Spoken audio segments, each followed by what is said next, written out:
कहता का उल्टा चश्मा। अरे मैंने कोई आइडिया नहीं लगाया था जेठालाल, वो अपने आप शुरू हो गए थे। अपने आप? हाँ, क्या हुआ? सर हाँ पर से गाइए आप। Sorry sir. क्या चालने का है? मैंने बोला था मैं 2 मिनट में आता हूँ, मैंने जो सीखा उसकी रिवीजन करो, और तुम लोग गाना गा रहे हो? हाँ? किसने शुरुआत की? मैंने पूछा गाने की शुरुआत किसने की? सर ईशांत ने। ईशान, रिवीजन करने के बजाय तुमने गाना गाने की शुरुआत कर दी? नहीं सर, मैंने गाना गाना शुरू नहीं किया सर, वो एक्चुअली मेरी बहन की ना म्यूजिक क्लासेस चल रही है उस रूम में। अरे देवा, किसी के ऑनलाइन डांस क्लास चालू है, किसी का ऑनलाइन म्यूजिक क्लास चालू है, सब मेरे क्लास के वक्त ही चालू होता है। हाँ, अरे उसको बोलो तुम्हारे साथ साथ बाकी सबको भी डिस्टर्ब हो रहा है। सर वो मेरी कोई बात ही नहीं सुनती है सर, आप ही उसे समझाओ ना, मैं उसे बुलाता हूँ। रिया रिया। ए, रुको भाई, अभी मत बुलाओ, अभी पढ़ने पे ध्यान दो। सर अगर आपको ह से गाना रहता तो आप कौन सा गाना गाते? सर एक बार ह से गाना गाइए ना सर, प्लीज ना सर। अरे चुप! यार भिड़े बच्चों को चुप कराने के बजाय तुम्हें भी गाना गाना चाहिए था। ऑनलाइन क्लासेस में पढ़ाई छोड़ के गाना गाना चाहिए था। भिड़े मैं ये नहीं कह रहा हूँ कि पढ़ाई छोड़ के गाना गाना चाहिए था, पढ़ाई के साथ गाना गाना चाहिए। तू भी गाना गाता तो तेरा भी मन हल्का हो जाता। हाँ, अभी देख तू एकदम टेंशन में है ना, एक काम कर, थोड़ा गाना गुनगुना, देख तेरा भी मूड एकदम हल्का फुल्का हो जाएगा। बिल्कुल, गाने से तनाव दूर होता है। ह से गाओ, ह से। क्यों ह से? अरे भाई इसने बताया ना मैंने, बच्चे ने क्लास में कहा था सर ह से गाओ, ह से। हाँ, ह से। मैं तो कहता हूँ भिड़े तो रोज तेरे ऑनलाइन क्लास में एक 5-10 मिनट का ऐसा अंताक्षरी का कार्यक्रम रख, फिर देख सब बच्चे कितना फ्रेश होके मन लगा के पढ़ाई करते हैं। नहीं, मैं ऐसा नहीं कर सकता जेठालाल। अगर मैंने ऐसा किया ना तो बच्चे पढ़ाई करेंगे ही नहीं, अंताक्षरी खेलते रहेंगे। तू एक बार कोशिश करके तो देख। अरे मैं मेरे स्टूडेंट्स को जानता हूँ ना जेठालाल, कभी कभी बच्चों का ध्यान मुश्किल से पढ़ाई में लगता भी है ना, तो उनके पेरेंट्स आ जाते हैं डिस्टर्ब करने के लिए। एक बार पता है क्या हुआ, मेरा क्लास चालू था तो हेत की मम्मी आके उससे बोलती है कि बेटा जरा देखो तो मेरा मोबाइल हैंग हो गया है, जरा चालू करके दो ना, मुझे ऑनलाइन शॉपिंग करनी है। चालू क्लास में उनको शॉपिंग करनी थी। बोलो, अब शॉपिंग का मन सबको होता तो है, पर बच्चों को क्लास के टाइम पर डिस्टर्ब नहीं करना चाहिए, ये तो गलत है। लेकिन ये बात उनको समझनी चाहिए ना अंजलि भाभी। उनको क्या लगता है कि अभी बच्चों के ऑनलाइन क्लासेस शुरू हो गए ना तो हमारी आजादी छिन गई है। मेरे हिसाब से बच्चों की पढ़ाई को प्रायोरिटी देनी ही चाहिए, लेकिन यहाँ पे प्रायोरिटी मिलती ही नहीं है। कुछ बच्चे तो घूमते घूमते, मतलब कार में घूमते घूमते ऑनलाइन क्लास ज्वाइन करते हैं। कभी कभी जब इवनिंग को क्लास होता है ना तो कुछ बच्चे तो रेस्टोरेंट से खाना खाते खाते क्लास ज्वाइन करते हैं, और हमेशा कोई ना कोई कारण लेके कैमरा ऑफ कर ही देते हैं। ऐसा थोड़ी होता है, घूमते फिरते कोई पढ़ सकता है क्या? ये बात आपको समझ में आ रही है अंजलि भाभी, लेकिन पेरेंट्स को ये बात समझ में आती ही नहीं है। कभी कभी पेरेंट्स इतनी नासमझी की बातें करते हैं ना, क्या बताऊं। मेरा एक स्टूडेंट है मानव, उसको क्लास में हमेशा सोने की आदत है। अच्छा, उसकी मम्मी पता है क्या बोलती है? Good afternoon. क्या बात है, आज सब लोग टाइम पे आ गए। हाँ चलो अभी शुरुआत करें। हाँ तो मुझे बताओ कि आज कौन सा सब्जेक्ट सीखने वाले हैं हम लोग? Physics sir, physics. अरे वाह नैतिक, तुम्हें याद है? हाँ सर मैं आपकी हर बात हमेशा याद रखता हूँ। शाबाश। अरे रहते कल तो तू होमवर्क करना भूल गया था। और नहीं तो क्या। पास। चलो अभी पेज नंबर 45 निकालो। Okay sir. सर मेरे बुक में पेज 45 ही नहीं है। क्या है ही नहीं, ठीक से देखो, चिपक गया होगा पेज। हाँ sir, you are genius. Genius का टोमला तो जीनियस, कॉमन सेंस है ये। चलो अभी शुरुआत करें। Yes sir. हाँ सर हाँ, मानव फिर से सो रहा है। ये क्या मानू से? सर इसका नाम ना स्लीपिंग किंग ही रख देना चाहिए। मानसी तुम चुप रहो, मैं हूं ना। मानव।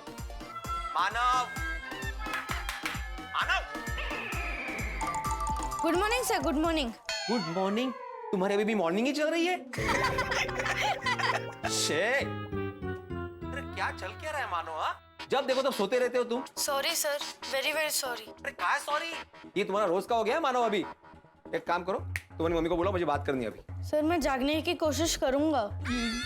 जागने की कोशिश? हाँ, दोपहर के क्लास में जागने की कोशिश? आधी रात को क्लास नहीं ले रहे हम लोग, जागने की कोशिश पड़े। तुम्हारी मम्मी को बुलाओ। Sir sorry sir, please please sorry. तुम बुलाते हो कि मैं बुलाऊं? मम्मी, मानो की मम्मी। Sir sorry sir. जी सर। अरे आपका बेटा जब देखो तब मोस्ट ऑफ द टाइम सोता ही रहता है, पढ़ाई में ध्यान ही नहीं रहता उसका। वो क्या है ना सर, अभी स्कूल्स भी ऑनलाइन ही हो गए तो सुबह उठने की आदत छूट सी गई है। अरे तो स्कूल हो या ना हो मानव, सुबह जल्दी उठना ही चाहिए, सेहत के लिए अच्छा होता है। सर जल्दी कहाँ से उठेगा, रात भर गेम खेलता रहता है। मैं क्या करूँ सर, इसको समझाना मेरे बस में नहीं है। अब आप ही कुछ उपाय बताइए ना। मैं क्या उपाय बताऊं इसमें? आप उसके सोने का टाइम ऐसा मैनेज कीजिए जिससे वो पढ़ाई के टाइम फ्रेश रहे। सर मैं भी ट्राई करूंगी, पर आप भी कोई इंटरेस्टिंग सा तरीका ढूंढिए ना बच्चों को पढ़ाने का, जिससे बच्चों को इंटरेस्ट आए पढ़ने में। सॉरी टू से दिस मैडम, लेकिन आज तक किसी ने भी मेरे पढ़ाने के तरीके पे सवाल नहीं उठाया है। और मुझे सलाह देने के बजाय आपको ये सोचना चाहिए कि आपका बेटा हमेशा नींद में क्यों रहता है। आपको ध्यान देना चाहिए कि आपका बेटा समय पे सोता है कि नहीं सोता है। आप मुझे ही सुना रहे हो। सर मैं आपको सुना नहीं रही हूँ। सॉरी सर अगर आपको बुरा लगा हो तो। सर मैं जाऊं, मुझे थोड़ा किचन में काम है। हाँ चलो, अभी सबने पेज नंबर 45 निकाला ना? Yes sir. हाँ। ये फिर से सो गया। Manav, Manav. Good morning sir, good morning. अरे देवा। भिड़े इसमें बच्चे भी क्या करें भाई, बच्चों का रूटीन बिगड़ गया है। हाँ तो बिगड़ेगा ही ना मेहता साहब, क्योंकि माँ बाप का ध्यान ही नहीं है बच्चों पे। अगर मैं कुछ बोलने जाऊँ तो मुझे ही सिखाते हैं। बोलो, अगर ऐसे में मार्क्स कम आएंगे तो किसका गला पकड़ेंगे? मेरा ही ना। चलो कभी कभी माँ बाप अपने काम में बिजी होते हैं, उनका ध्यान नहीं होता है। ये बच्चे भी अभी छोटे नहीं रहे ना, बड़े हो गए। उनको समझना चाहिए ना कि पढ़ाई को सीरियसली लेना चाहिए, लेकिन उनको पढ़ाई में इंटरेस्ट ही नहीं है। मत पढ़ा, गेट आउट कर दे अपने क्लास में से। अगर मैंने ऐसा किया ना जेठालाल, तो सबसे पहले तुम्हारे दोस्त के बेटे को गेट आउट करना पड़ेगा। कौन से दोस्त का बेटा? विनोद भाई का बेटा। कौन विनोद भाई? वो है हमारे जान पहचान के व्यापारी, उनको मैंने ही भिड़े का नंबर दिया था। अरे क्यों दिया मेरा नंबर जेठालाल? क्यों, काहे जाला? अरे क्या बताओ, उनका बेटा रोहन है ना, उसका पढ़ाई में बिल्कुल ध्यान नहीं होता। हमेशा मुझे उल्लू बनाने की कोशिश करता रहता है। हाँ, so all of you understood clearly? Yes sir. सबकी रिवीजन बराबर से हो गई है? Yes sir. तो अभी मैं जो भी सवाल करूं उसका जवाब दोगे ना? अरे कहाँ गया सबका यस सर अभी? हाँ Shaili? Sir we will try. अच्छा ठीक है, तो मुझे ये बताओ Rohan, what is the function of heart? Rohan मैं तुमसे पूछ रहा हूँ। हाँ सर, एक मिनट सर। रोहन मुझे बताओ तुम्हारे हाथ में क्या है? कुछ भी नहीं है सर। रोहन झूठ मत बोलो, दिखाओ तुम्हारे हाथ में क्या है। नीचे किताब में आंसर ढूंढ रहे हो ना? नहीं सर। रोहन तुम्हारे हाथ में क्या है, दिखाओ मुझे। सर कुछ नहीं, देखो ना। दूसरा हाथ भी ऊपर करो। रोहन, मेरा मोबाइल अच्छा तुम्हारे पास है? कब से मैं ढूंढ रहा हूँ, मेरा मोबाइल दो मुझे। अच्छा, मतलब अपने पापा का मोबाइल लेके उसमें आंसर ढूंढ रहे थे तुम? Yes no sir. Rohan exam में ऐसे आंसर मत ढूंढना, पकड़ा जाएगा। मानसी, रोहन तुम्हारे पापा को बुलाओ। Sorry sir, sorry sir. पापा को बुलाओ। विनोद भाई, ओ विनोद भाई। हाँ जी भिड़े साहब, नमस्ते। अरे क्या है ये विनोद भाई? क्या हुआ? विनोद भाई, मैंने आपके बेटे को अभी एक सवाल पूछा, उसको आंसर आ नहीं रहा था, इसलिए आपका मोबाइल यूज करके उसमें आंसर देख रहा था वो। अच्छा है सर, डर गया होगा, उसे आंसर नहीं आता होगा, शायद इसलिए मोबाइल का सहारा ले रहा है। एग्जाम में अच्छे मार्क्स लाने के लिए मोबाइल के सहारे की नहीं, पढ़ाई के सहारे की जरूरत होती है विनोद भाई। हाँ सर, चलो सर से सॉरी बोलो। हाँ सॉरी सर। मैं चलता हूँ, मुझे थोड़ा काम। अरे विनोद भाई, मुझे आपसे बात करनी थी। रोहन की गलती होने के बावजूद भी वो उसकी वकालत कर रहे थे, और बस फिर फॉर्मेलिटी के लिए उसे सॉरी बुलवा लिया। उसे सॉरी बोलूं क्या होता का?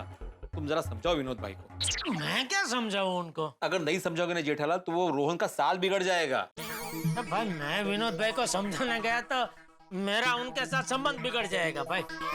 अरे उनको सिर्फ इतना बोलो जेठालाल कि रोहन की पढ़ाई पे जरा ध्यान दे। नहीं, वो मैं उनको नहीं बोल सकता दोस्त। अब मेरा उनका प्रोफेशनल संबंध है, ऐसा पर्सनल बात है तो ऐसा पर्सनल बातें मैं उनसे नहीं कर सकता। ठीक है भाई, अभी क्या बोलूं मैं, जैसी तुम्हारी मर्जी। बाप रे भिड़े भाई, आपके लिए ये सब मैनेज करना कितना मुश्किल होता होगा नहीं? हाँ बहुत मुश्किल हो जाता है अंजलि भाभी, डिसिप्लिन मेंटेन होता ही नहीं है। तो भिड़े एक काम करो, एक बार सबको बैठ के ढंग से समझाओ। नहीं, इन्होंने कोशिश की थी, लेकिन एक बार मेरे से ही गड़बड़ हो गई। सब लोग आ गए कि कोई बाकी है? नहीं सर, सब आ गए। हाँ चलो, वेरी गुड। अच्छा बच्चों, आज के क्लासेस शुरू हो इससे पहले मुझे तुम लोगों को एक बात बोलनी है।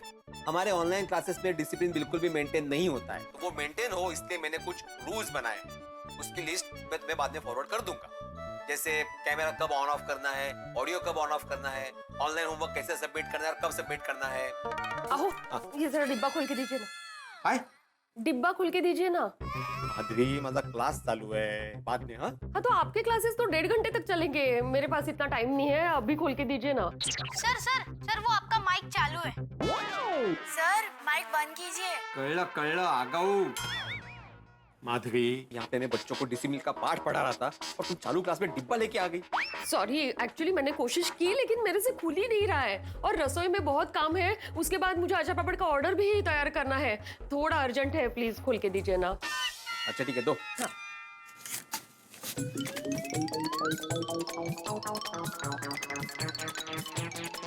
अरे माधवी, बहुत टाइट हो गया है, हाँ तेज तो खुल ही नहीं रहा है। सर उस पे ना गर्म पानी डालिए, खुल जाएगा। खुल नहीं रहा है माधवी। ठीक है, ये आपकी वजह से। मेरी वजह से? वो क्या है, मैं मना कर रही थी आपको, लेकिन फिर भी आपने डबल पेपर लगा के उसको घट्ट बंद किया है। Come on sir, you can do it sir, come on sir. उगड़ रे उगड़ बाबा उगड़।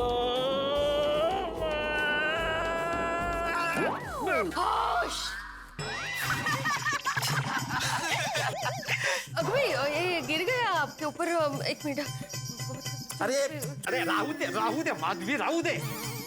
यहाँ पे मैं बच्चों को डिसिप्लिन सिखा रहा हूँ और मेरे घर में ही डिसिप्लिन नहीं है। चालू क्लास में डिब्बा लेके आ गई। सॉरी। अरे सर, आप तो आत्माराम सर में से आटाराम सर हो गए। मैंने ऑडियो म्यूट किया है, तुम लोगों ने नहीं। मुझे सुनाई दे रहा है क्या बोल रहे हो तुम लोग। रास्ता बंद करो। मैंने जो कल चैप्टर सीखा था उसकी रिवीजन करो, मैं कुर्ता चेंज करके आता हूँ।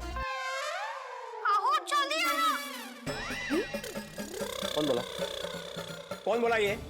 कौन बोला? मुझे अभी के अभी जानना है, नहीं तो मैं क्लास बंद कर दूंगा अभी। सर हेत बोला। नहीं सर, मैंने नहीं, सर ईशान ने बोला है। हेत मैंने नहीं बोला है। हाँ ईशान ने बोला है। नहीं सर, मैंने नहीं बोला। मुझ पे क्यों नाम डाल रही है तू? मैं झूठ नहीं बोल मेरा नाम शेख, तुम लोग नहीं सुधरोगे। मैं अभी क्लास बंद कर रहा हूँ। नहीं सॉरी वॉरी कुछ नहीं, आज की क्लास यहीं पे खत्म होती है। आओ, अब शांत हो जाइए। अरे क्या शांत हो जाइए माधवी, मेरा ऑनलाइन क्लास चालू ही हुआ था कि तुम ये डिब्बा लेकर आ गई। तुम्हारी वजह से कितना टाइम वेस्ट हो गया मेरा। और तुम ये आहो आहो बोलना बंद करो। आहो? सॉरी, मतलब आहो, फिर से एक बार सॉरी। हाँ जाऊ दे आता, काय बोलना। सोचा था बच्चों को डिसिप्लिन के बारे में समझाऊं, लेकिन कुछ भलता ही हो गया। जैसे जैसे परीक्षा नजदीक आ रही है ना, मेरा टेंशन बढ़ता ही जा रहा है। मला एक कळत नहीं है कि बच्चों को हो क्या गया, इतने लापरवाह कैसे हो गए। भिड़े भाई, मुझे लगता है कि कोरोना की वजह से जो परिस्थिति निर्माण हुई है, जैसे सारा दिन घर पे रहना, फ्रेंड्स को ना मिल पाना, उन हालातों ने ना बच्चों को भी उलझा दिया। ये बरोबर है अंजलि भाभी, लेकिन अभी तो एग्जाम नजदीक आ रही है ना, अभी तो समझना चाहिए बच्चों को। लेकिन जब परिस्थितियां ऐसी है तो क्या करें बच्चे भी भिड़े। मैं खुद का उदाहरण बताता हूँ। ये जब वर्क फ्रॉम होम चल रहा था, ऐसे ऐसे किस्से हुए कि क्या बताऊं तुम्हें। किस दिन फुर्सत से सबको सुनाऊंगा। नहीं सुनाना मेहता साहब, जरूर सुनाना। क्या दो समदुखी आपस में एक दूसरे की दुख की बातें सुनाते हैं ना, तो थोड़ी देर बाद दोनों के मन हल्के हो जाते हैं। बिल्कुल, लेकिन एक बात कहूंगा भिड़े भाई, मैं जब वर्क फ्रॉम होम कर रहा था तो मुझे लग रहा था कितनी परेशानी है, कितने प्रॉब्लम्स है। लेकिन आज भिड़े जब तुमने तुम्हारे ये सारे किस्से सुनाए तो भाई मैं सचमुच बता रहा हूँ, स्वीकार करता हूँ, हमारी परेशानी तुम्हारी परेशानी के आगे कुछ भी नहीं। नहीं, ये ऑनलाइन ने तो हमारी तुम्हारी क्या सबको बहुत परेशान किया। अच्छा, मैं अपनी बात करूँ तो हमारे जैसे व्यापारियों को पहले ये ऑनलाइन शॉपिंग की परेशानी तो थी, अब ये लॉकडाउन में क्या हुआ, सब घर पे थे तो सबको आदत लग गई घर पे बैठे बैठे ऑनलाइन शॉपिंग करने, तो अभी तो और ज्यादा अभी तकलीफ हो गई है। लेकिन जेठालाल क्या है कि ऑनलाइन शॉपिंग ये सब बदलते वक्त और बदलते समाज की निशानी है, इसे अपनाना होगा भाई। बिल्कुल सही कह रहे हैं तारक। अब बच्चे तो ऐसे ही शरारत करते रहेंगे, पर आप ही को उसका कोई हल निकालना होगा। अरे भाई भिड़े, ऑनलाइन क्लासेस के फायदे भी हैं तो नुकसान भी होंगे। धीरज रखो, लगे रहो, सब ठीक हो जाएगा। मेहता साहब, सच कहूँ तो मैंने मेरी जीवन शैली में ऑनलाइन क्लासेस को अपना लिया है। बस मुझे मेरे स्टूडेंट्स का साथ मिल जाए। देखो भिड़े, सबसे पहले तो ये टेंशन दूर करो, मन शांत करो। शांत दिमाग से सोचोगे तो कोई ना कोई रास्ता निकल ही आएगा। बिल्कुल ऐसे। बिल्कुल बिल्कुल, भगवान से भी प्रार्थना है कि वो बच्चों को सद्बुद्धि दे ताकि वो पढ़ाई करे और अच्छे मार्क्स से पास हो जाए। अहो चले, अभी आपके ऑनलाइन क्लासेस भी है ना कल? हाँ बिल्कुल, चलते चलो भाई चलो। अंजलि भाभी, मेहता साहब, Jethalal, thank you very much. सच में आपसे बात करके बहुत अच्छा लगा, मन का बोझ हल्का हो गया। अरे मोस्ट वेलकम, एनी टाइम भिड़े भाई। अब मैं कल से नई ऊर्जा के साथ बच्चों को पढ़ाऊंगा। बस शाबाश, चलो good night. All the best. Okay, good night, शुभ रात्रि। Good night. मेहता साहब, ये भिड़े ने भले बोला कि कल से मैं नई ऊर्जा के साथ पढ़ाऊंगा, लेकिन वो नहीं पढ़ा पाएगा क्योंकि उसका स्वभाव चिंता वाला है ना। ये आत्माराम नहीं, चिंताराम है। चिंता करता है क्योंकि वो सिर्फ अर्थोपार्जन के लिए नहीं पढ़ाता है ना। पाजन, अर्थोपार्जन, अर्थ का उपार्जन, अर्थ का उपार्जन। अच्छा जेठा भाई, अर्थोपार्जन यानी कमाई। मतलब भिड़े भाई सिर्फ पैसों के लिए नहीं पढ़ाते।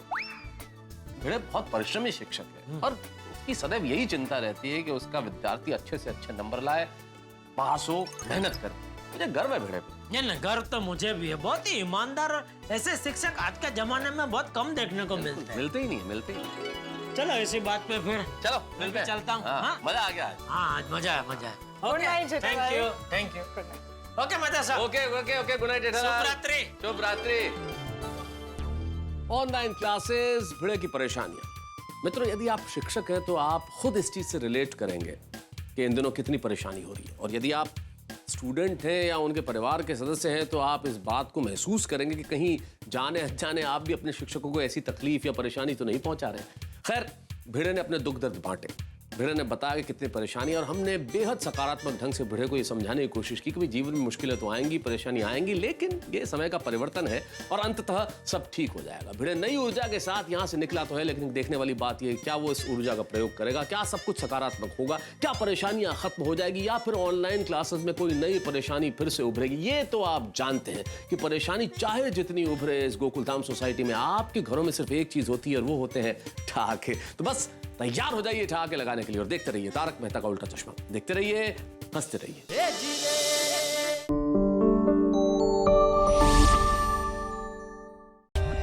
For more updates, subscribe to our channel, click the show links and enjoy watching the videos.